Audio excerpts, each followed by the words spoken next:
Olá, boa noite, tudo bem?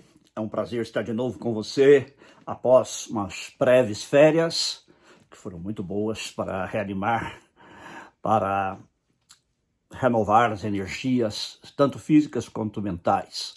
É engraçado que no final das férias a gente normalmente chega fisicamente cansado, não é? Mas pelo menos a mente está renovada. É um prazer estar com você de novo e eu quero pedir que você marque sua presença aí, nos cumprimente aí, diga de onde você está nos assistindo, para que a gente possa te conhecer. Marque um amigo também, coloque o nome de alguém aí que você crê que precisa ouvir a palavra de Deus para ser igualmente abençoado, assim como você. E vamos pedir a Deus que fale conosco pela sua palavra nesta noite. Também te peço que você não se esqueça de compartilhar e dar o seu like aí nesta postagem, tá bem? Vamos orar. Pai, muito obrigado pelo privilégio de agora estudarmos tua palavra. Fala conosco, Senhor, ensina-nos a tua verdade e ajuda-nos a aplicá-la às nossas vidas, em nome de Jesus. Amém. Hoje eu quero falar sobre Ezequiel, o profeta da restauração. Quem foi o profeta Ezequiel? Ezequiel, ele nasceu numa família sacerdotal, assim como Jeremias. Seu nome significa Deus fortalece. E ele viveu seus primeiros anos em Jerusalém, até que em 597 a.C., ele foi levado, junto com outros judeus, por Nabucodonosor como cativo para a Babilônia. E ali ele se instalou, ele perdeu sua esposa por volta do ano 587 a.C., e ele profetizou por cerca de 22 anos, a partir do ano 597. Então ele foi contemporâneo de Jeremias e foi também contemporâneo de Daniel. Enquanto Jeremias profetizava em Judá, e mais especificamente em Jerusalém, conforme já vimos, Ezequiel profetizava na Babilônia, assim como Daniel. E o ministério dele foi aos judeus. E eu chamo de um profeta da restauração porque ele enfatiza a restauração do povo de Israel. Ele diz, basicamente, que Deus puniu o seu povo por causa dos seus pecados, aquilo que o profeta Jeremias disse que iria acontecer, e agora ele exorta o povo ao arrependimento, porque alguns judeus, mesmo tendo chegado à Babilônia, ainda continuaram na prática da idolatria. Então ele diz a eles que é necessário que eles se arrependam e se voltem para o único Deus verdadeiro. Ao mesmo tempo, ele mostra que Deus é um Deus que pune, que castiga o seu povo pelos seus pecados, mas também é um Deus que perdoa e restaura. Esta é a grande mensagem que nós temos toda a palavra de Deus. Não é? Deus, ele trata seus filhos com amor, e o amor às vezes envolve disciplina. Se você tem sua Bíblia aberta, vá comigo aí no livro de Hebreus. Veja o que diz o autor aos Hebreus, que é um resumo do que Ezequiel diz aqui no seu livro. Vamos lá, Hebreus. Se você sabe onde está, vai achar fácil, se não, está bem perto lá do final do Novo Testamento. E Hebreus capítulo 12. Diz assim a palavra de Deus. Versículo 5 a seguir. E vocês se esqueceram da exortação que lhes é dirigida como a filhos. Filho meu, não despreze a correção que vem do Senhor, nem desanime quando você é repreendido por ele, porque o Senhor corrige a quem ama e castiga todo filho a quem aceita. É para a disciplina que vocês perseveram. Deus os trata como filhos. E qual é o filho a quem o pai não corrige? Mas, se estão sem essa correção, da qual todos se tornaram participantes, então vocês são bastardos e não filhos.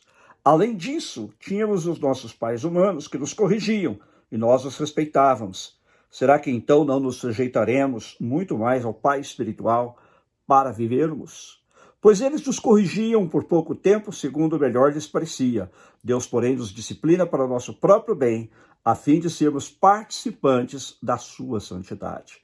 Na verdade, toda disciplina, ao ser aplicada, não parece ser motivo de alegria, mas de tristeza. Porém, mais tarde, produz fruto pacífico aos que têm sido por ela exercitados frutos de justiça. Interessante essa comparação que o autor de Hebreus faz entre nossos pais terrenos e Deus. Ele diz, assim como nossos pais terrenos, que nos amavam, nos corrigiam quando cometíamos algum erro, fazíamos alguma coisa errada, também Deus nos corrige quando fazíamos uma coisa errada. A punição de Deus, a correção de Deus, não é para nós simplesmente sermos punidos e ficar por isso, não, mas é para correção, conforme diz aqui em Hebreus, para que a gente aprenda e não venha a repetir o erro. E ele diz aqui que o Senhor corrige a quem ama e castiga todo filho a quem aceita. A correção de Deus é baseada no amor. Meu pai me corrigiu muitas vezes quando eu errei, mas eu sei que aquela correção ou aquelas correções eram feitas em amor. Não, isso eu entendia, talvez não quando criança, mas depois vim a entender que meu pai fazia aquilo para o meu próprio bem. E é assim que Deus faz conosco. E é isso basicamente que o profeta Ezequiel diz com relação ao povo de Israel. Você, no caso, mais especificamente o povo de Judá, ele diz assim, vocês estão sofrendo agora porque vocês estão sendo punidos para a correção, para que vocês abandonem a idolatria, para que vocês abandonem a rebeldia. Lembre-se que o cativeiro havia começado recentemente, o primeiro ataque de Nabucodonosor a Judá foi no ano 605 a.C., segundo em 597, quando Nabucodonosor leva várias pessoas das classes nobres, inclusive dos sacerdotes, como é o caso de Ezequiel, para a Babilônia, e depois, finalmente, a destruição de Jerusalém em 587 ou 586 a.C., quando a cidade é arrasada e o resto da população, com exceção de uns poucos, é levada para a Babilônia. Então, Deus avisou, Deus advertiu, mas o povo não ouviu e, em consequência, sofreu o castigo. E agora Ezequiel diz assim, vocês sofreram o castigo, vocês estão sofrendo castigo para a correção. Deus quer que vocês se corrijam, que vocês se arrependam. Mas Deus é um Deus amoroso, ele diz. No final, ele vai restaurar o povo de Judá, porque esta foi a promessa que ele fez a Abraão, que ele faria várias coisas, lhe daria um povo grande, lhe daria uma descendência, que ele também lhe daria uma terra e que seus descendentes viveriam nessa terra, que é a terra de Canaã, ou que nós hoje chamamos de Palestina, Terra Santa, onde está o Estado de Israel e também a autoridade palestina. Deus prometeu a eles que eles voltariam para aquela terra. Isso acontece nas nossas vidas também. Não é? Quando nós desobedecemos a Deus, ele nos dá uma palavra de advertência, 2, 3. E depois de nos haver advertido algumas vezes, não havendo arrependimento da nossa parte, Deus então trata conosco com amor, quero lembrar, mas trazendo correção para o nosso bem. Porque aqui diz que Deus corrige a quem ama. Se ele ama você, se ama, ele vai nos corrigir. E ele castiga todo filho que aceita. E ele diz que os nossos pais terrenos nos corrigiam por pouco tempo, segundo melhor lhes parecia. Deus, porém, nos disciplina para o nosso próprio bem, a fim de sermos participantes da sua santidade. Agora, a disciplina não é boa, não é? Não é agradável. Ele diz aqui, na verdade, toda disciplina, ao ser aplicada, não parece ser motivo de alegria, mas de tristeza. Porém, mais tarde, produz fruto pacífico aos que têm sido por ela exercidos, ou têm sido por elas exercitados, fruto de justiça. Então, é isso que Deus quer, que nós produzamos frutos de justiça. E ele diz aqui, um pouco mais adiante, por isso levantem as mãos cansadas, fortaleçam os joelhos vacilantes, façam caminhos retos para os seus pés, para que o manco não se desvie, mas seja curado. Esse é o propósito de Deus, não é que ninguém se desvie, mas que o manco, aquele que está fraco na fé, aquele que está cambaleando, está mancando, seja restaurado e ele seja fortalecido, ele seja curado. E é isso que Deus quer nos ensinar aqui através do profeta Ezequiel. Esta é basicamente a lição de Ezequiel, sendo que a segunda lição é precisamente a que eu já mencionei, da restauração. Mas antes de entrarmos lá, vamos ver algumas passagens muito interessantes em Ezequiel. Ezequiel tem algumas referências messiânicas do capítulo 17, versículos 22 a 24, capítulo 21, versículos 26 e 27, capítulo 34, 23 e 24, ou seja, referências ao Messias, referentes a Jesus Cristo, profecias que iriam se cumprir no futuro, e algumas, inclusive, relacionadas ao futuro ainda. Não é? E ele também tem profecias com relação à restauração do templo, precedida pela destruição de Gog, e há várias passagens com referência a isso, também vamos mencionar depois. Porém, algumas das passagens mais conhecidas de Ezequiel são o capítulo 1, versículo 4 a 28, em que ele fala da glória de Deus. Aliás, o profeta Ezequiel é um profeta que fala muito da glória de Deus. Todos nós, eu creio, gostaríamos de ver a glória de Deus. Moisés pediu a Deus que ele mostrasse a sua glória, mas Deus lhe disse: nenhum homem verá a minha glória e viverá. A glória de Deus nos fulminaria. A glória é o brilho da presença de Deus, a sua santidade se manifestando através de um brilho, de um resplendor. A única glória de Deus que os homens puderam ver, puderam contemplar, foi Jesus Cristo. Porque Jesus foi a encarnação da glória de Deus. O apóstolo João fala sobre isso. Né? Quer ver? Veja comigo lá em João, capítulo 1. João 1, João capítulo 1. Vamos lá.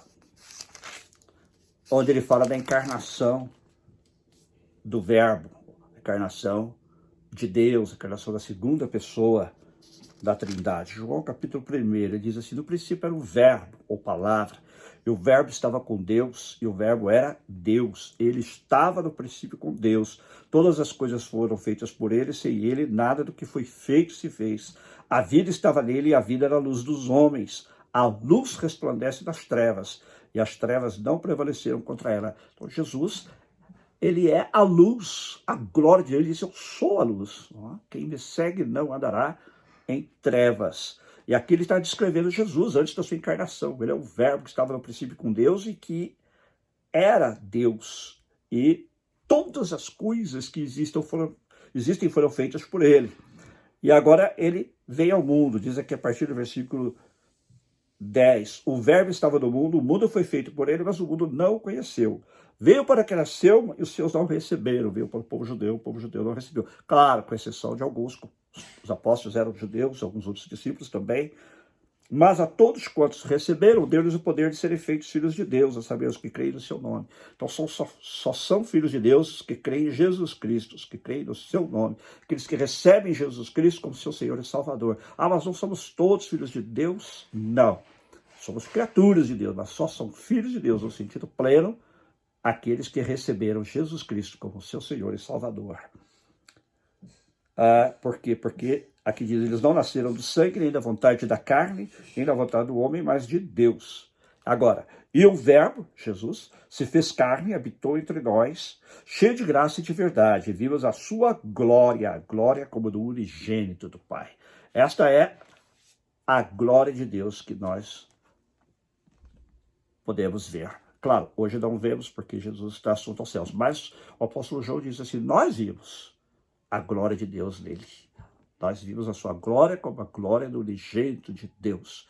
Porém, aquela glória que é o resplendor, o brilho da presença de Deus, da sua plenitude, nenhum homem pode ver e morrer. Quando Moisés pediu isso, Deus falou: não, é impossível. O que eu vou fazer é o seguinte: você vai se esconder aqui numa fenda da rocha, e eu vou colocar minha mão sobre você, e você vai me ver quando eu passar, como se estivesse vendo de costas. Ou seja, você não pode ver o brilho da sua intensidade, porque nenhum homem pode ver a Deus sem morrer. Seria exterminado, seria fulminado na hora. Só quando chegarmos ao céu é que nós vamos poder ver a Deus, a sua glória, o seu resplendor. Mas Ezequiel, aqui no capítulo 1, ele fala disso, de como ele viu a glória de Deus, de como ele teve, né, em inglês fala um glimpse, um relance da glória de Deus. Claro que ele não viu a glória de Deus na sua plenitude, mas a descrição que ele dá é muito linda, né? E ele viu ali seres viventes, né? Cada um tinha 4 rostos, 4 asas. Ele viu que esses seres eram tremendos, né? E um tinha rosto de ser humano, e do lado direito os 4 tinham rosto de leão, lado esquerdo, rosto de boi, e 4 também tinha o rosto de águia. Isso aqui já foi comparado com os evangelhos, não é? Evangelho de Mateus, que apresenta Jesus mais a sua humanidade, ou melhor, o Evangelho de Lucas apresenta Jesus mais a sua humanidade, o Filho do Homem, seria representado então, por esse rosto aqui, o rosto do ser humano. Já o Evangelho de Mateus, que apresenta Jesus como o Messias, o leão da tribo de Judá, é comparado com esse rosto de leão. Marcos, que apresenta Jesus como servo de Deus, trabalhador, comparado com o boi, que é um animal de trabalho. E o Evangelho de João é comparado a este rosto de águia. Mas é claro que aqui é uma comparação aqui, se tratando de seres literais que ele viu, não se referia aos evangelhos, não é? E aí ele diz que esses seres, eu não vou ler os detalhes, mas você pode ler depois, estou lendo o capítulo 1, né? A partir do versículo 4 até o capítulo 14, depois ele vê 4 rodas, né? Que eram brilhantes como berilo, todas tinham a mesma aparência, é uma coisa fantástica, né? Uma coisa fantástica. E isso aqui tem levado as pessoas a fazerem conjecturas, hipóteses, né? Tem gente até que abandona a interpretação bíblica e começa a pensar que ele está se referindo a seres extraterrestres. Nada disso. O que ele está descrevendo aqui é a glória de Deus. É a glória de Deus. Certo? E aqui a partir do versículo 26 ele diz: por cima do firmamento que estava sobre a cabeça dos seres viventes havia algo semelhante a um trono, preste atenção. Havia algo semelhante a um trono, como uma safira. E sobre essa espécie de trono estava sentada uma figura semelhante a um ser humano. Vi que essa figura era como metal brilhante, como um fogo ao redor dela, desde a sua cintura e daí para cima, desde a sua cintura e daí para baixo. Vi que essa figura era como fogo e havia um resplendor ao redor dela. Deus se manifestando de uma forma humana. É possível que ele tenha contemplado mais especificamente Jesus, não é? E ele diz assim, como o aspecto do arco que aparece nas nuvens em dia de chuva, a ser o resplendor ao redor. Então ele viu fogo, ele viu glória, ele viu resplendor, brilho. Esta era a aparência da glória do Senhor. Então veja que ele está se referindo ao Senhor especificamente. Esta era a aparência da glória do Senhor. Ao ver isto, caí com o rosto em terra e ouvi a voz de quem falava. Aqui foi uma visão. Tá? Aqui ele viu a glória, como eu disse, ninguém pode ver a glória, exceto quando chegarmos ao céu, que a veremos na sua plenitude. Mas ele teve esta visão, assim como ele teve várias outras visões referentes também à glória de Deus. Então, os profetas que mais se referem à glória de Deus são o próprio Moisés, que já mencionamos. Nós não consideramos necessariamente como um profeta, mas como um legislador, autor do Pentateuco, mas ele foi um profeta. Lembre-se que ele foi o maior dos profetas. Inclusive, ele diz que Deus levantaria outro profeta semelhante a ele, e disse a ele, vocês ouvirão. Ele estava se referindo a Jesus, o maior de todos os profetas de todos os tempos. Lembre-se que Jesus era profeta, rei e sacerdote, ok? E ele continua exercendo o seu ministério de rei e também o seu ministério de sacerdote, intercedendo por nós. E o outro profeta que se referiu também à glória de Deus tão intensamente foi o profeta Daniel, sobre o qual nós falaremos mais tarde. E Ezequiel continua apresentando outras coisas maravilhosas, não é? Aqui no seu livro. Ele fala também da restauração da nova aliança que Deus fará com o seu povo. Isso é uma coisa que o profeta Jeremias também fala, e nós já mencionamos quando estudamos sobre o profeta Jeremias, mas ele fala que vai chegar um tempo que Deus vai fazer uma aliança tremenda com o seu povo. Eu quero que você vá agora comigo lá no livro do profeta Ezequiel. Vamos lá no capítulo 36, 37, vamos lá. Ezequiel 36, versículos, tenho anotado aqui, versículos 24 a 28. Ezequiel 36, 24 a 28. Em que ele diz assim: eu os tirarei do meio das nações. Lembre-se que os judeus foram levados para a Babilônia e de lá eles se espalharam pelas nações que compunham o Império Babilônico. foram para a Pérsia, foram para outras partes, né? E outros judeus também, lembre-se, que fugiram para o Egito, inclusive levaram o profeta Jeremias. Jeremias morreu no Egito, você deve se lembrar disso. E depois os judeus se espalharam por todo o mundo, né? A chamada diáspora. Diáspora significa dispersão. É a diáspora judaica, que existe até hoje. Aqui nos Estados Unidos, por exemplo, tem o segundo maior grupo populacional, o maior contingente populacional de judeus do mundo depois de Israel. Já houve tempo que havia mais judeus nos Estados Unidos que em Israel. Hoje o número de judeus em Israel supera o de judeus americanos, mas aqui é uma grande, há milhões, pelo menos 5 milhões de judeus. E assim, há judeus também espalhados por várias outras partes do mundo, inclusive no Brasil. Mas ele diz assim, eu os tirarei do meio das nações, então ele não está se referindo somente à Babilônia, e eu os congregarei de todos os países, e os trarei de volta para a sua própria terra. Essa terra que Deus prometeu. Então aspergirei água pura sobre vocês, e vocês ficarão purificados. Eu os purificarei de todas as suas impurezas, de todos os seus ídolos. Então veja que parte dessa profecia já se cumpriu. Deus disse que iria levar os judeus de volta para a sua terra. Aquela terra onde estava o reino de Judá foi conquistada pelos babilônios, conforme falamos, Nabucodonosor. Depois o Império Babilônico foi conquistado por Ciro, do Império Persa. A Pérsia dominou aquela região por algum tempo. O rei Ciro permitiu que os judeus voltassem, mas muitos não voltaram, ficaram na dispersão, ficaram na diáspora, ficaram lá pelos lados da Babilônia, da Pérsia, outros lugares. Muitos, na verdade, não voltaram. E também, depois vieram os gregos, dominando aquela região, depois os romanos, e assim sucessivamente, exceto por um breve período de tempo em que os macabeus conseguiram a independência do povo de Israel. Israel, refiro-me ao povo, naquela época era chamado Judá, depois veio ser chamado Israel, foi dominado e nunca mais teve independência. Né? Aquela terra passou pelas mãos de vários senhores, por assim dizer, estrangeiros, até que em 1947, numa Assembleia da ONU, presidida por um brasileiro, Oswaldo Aranha, foi criado o Estado de Israel. Em maio de 1947, se estabeleceu o Estado de Israel.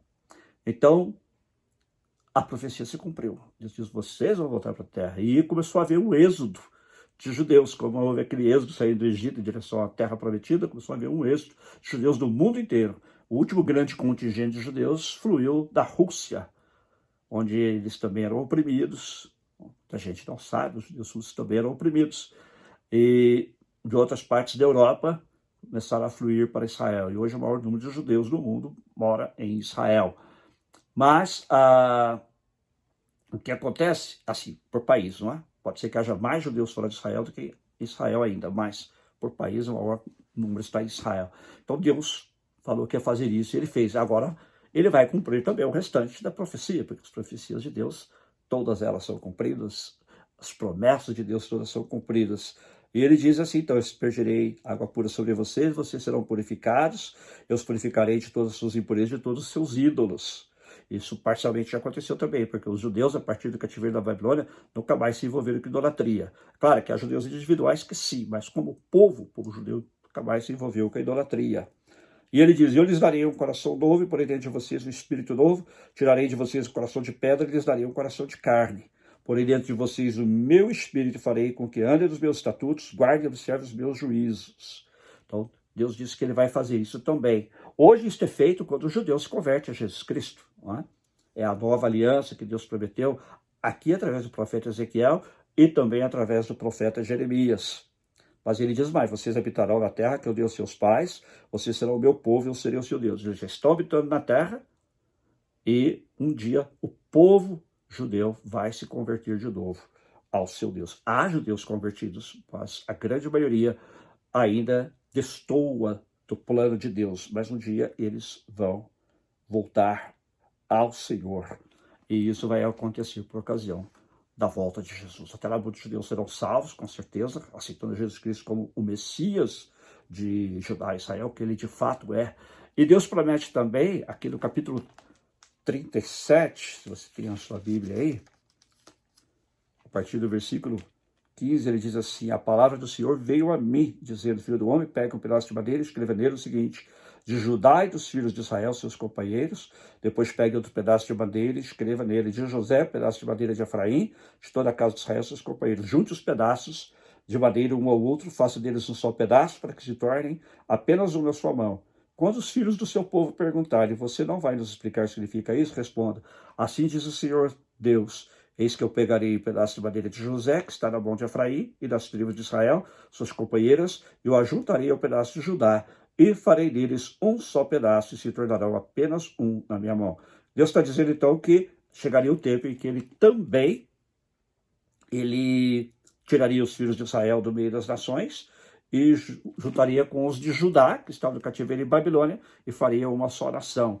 E nós estamos vendo isso acontecer diante dos nossos olhos, a partir de 1947, com a criação do Estado de Israel.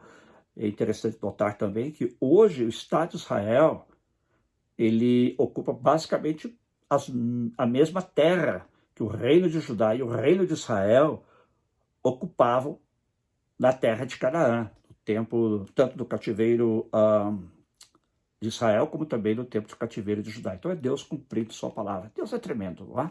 Deus é tremendo. E ele está levando o seu povo de volta para a terra, conforme ele havia prometido. Então, eu vou encerrar por aqui. Tem muita coisa ainda para falar sobre Ezequiel. Mas eu quero que a gente leve em conta essas duas coisas. Deus é o Deus que nos disciplina quando precisamos de disciplina.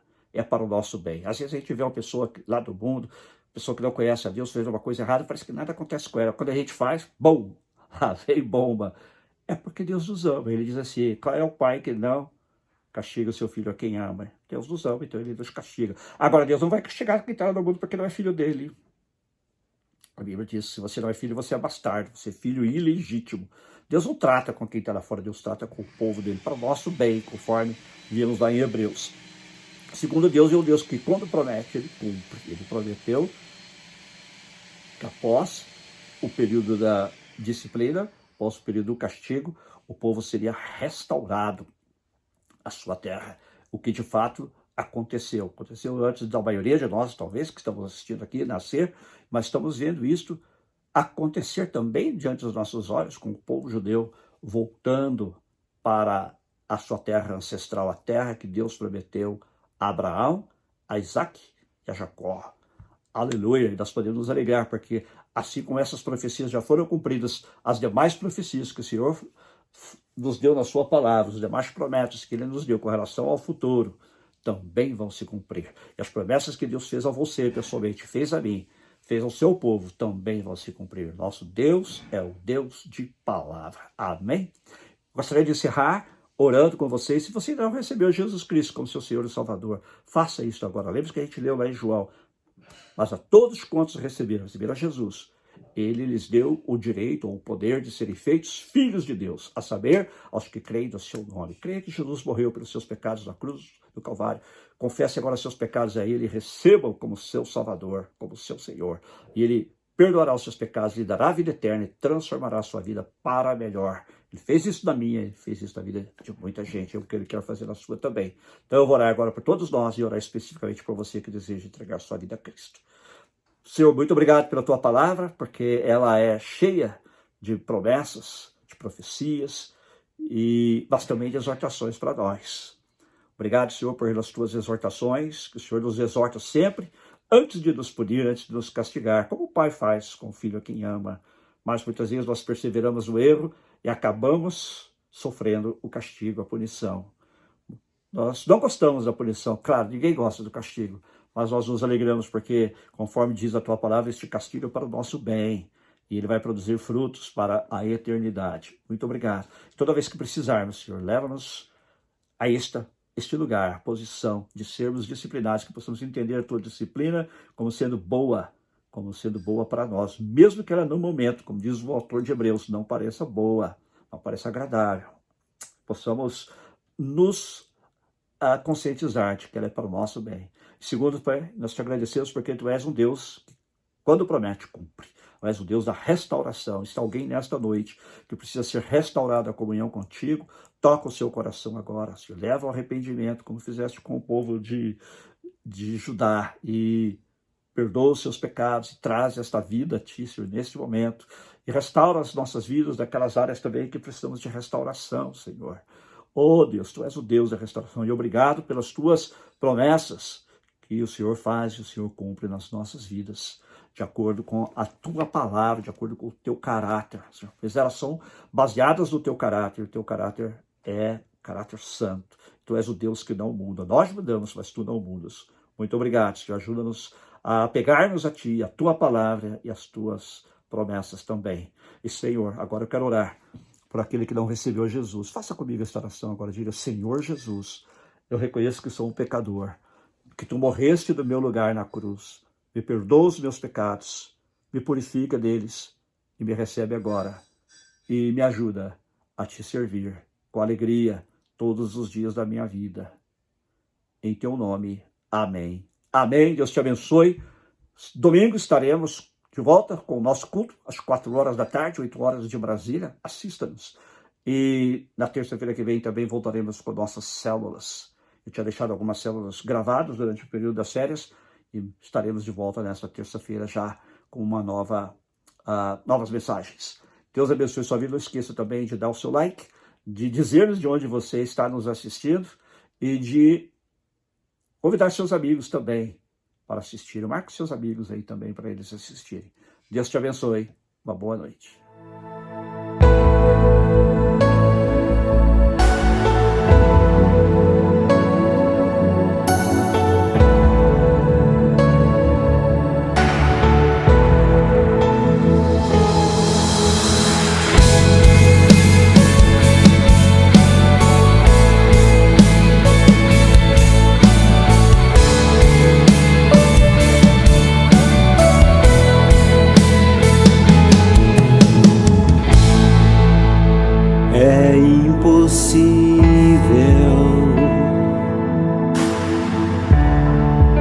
Te ver por inteiro,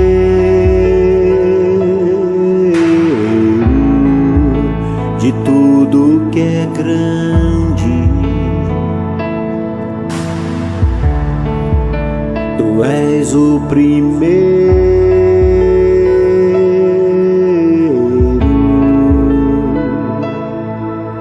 maior que tudo é a Tua glória,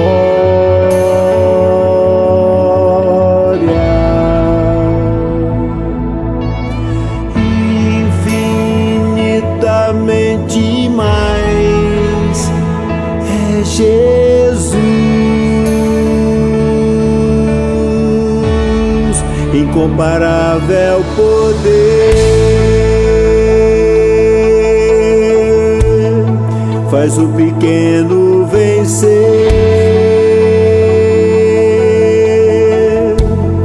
incomparável amor, recuperou meu valor.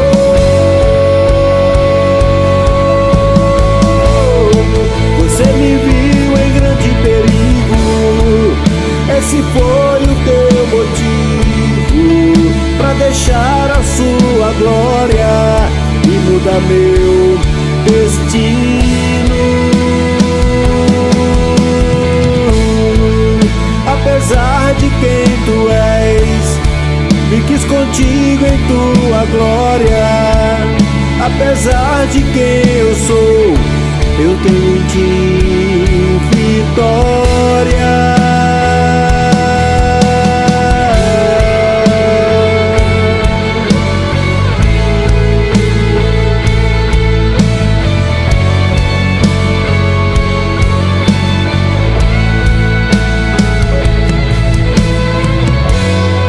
Incomparável poder, faz o pequeno vencer,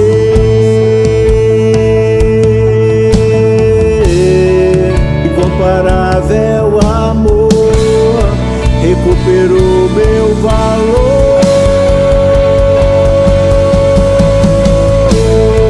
Você me viu em grande perigo, esse foi o Teu motivo, pra deixar a Sua glória meu destino.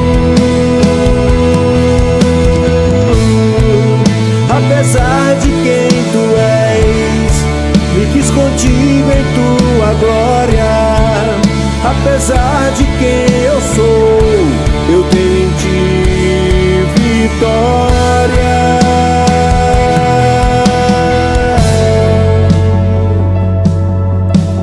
Tudo fica tão pequeno diante da tua glória.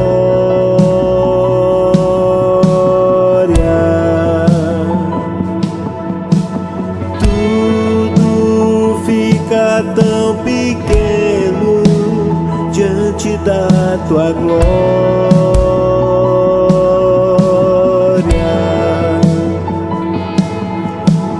Tudo fica tão pequeno diante da tua glória.